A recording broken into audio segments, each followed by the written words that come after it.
Антинаркотическая комиссия утверждает, что на территории Владикавказа невозможно обнаружить дикорастущую коноплю. Об этом сообщил мэр города Сергей Дзантиев. Единственным местом, где произрастал сорняк, стал поселок Заводской, где уничтожили в этом году 54 куста. С согласия родителей в течение 3 лет проходило экспресс-тестирование лишь среди 20% учащихся школ. Ранее комиссия предлагала приобрести аппарат, который позволял бы неинвазивно определять наличие наркотических средств. Он обошелся бы городу в 27 миллионов рублей. Однако мэр предложил направлять анализы в другие регионы России.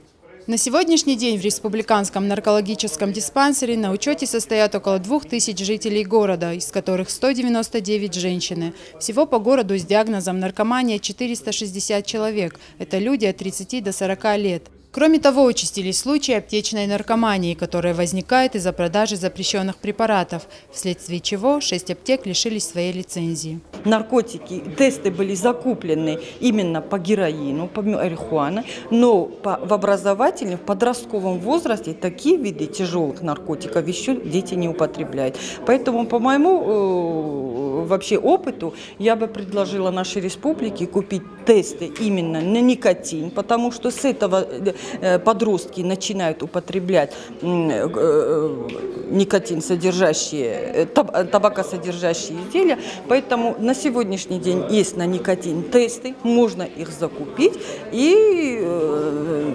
проводить такое тестирование.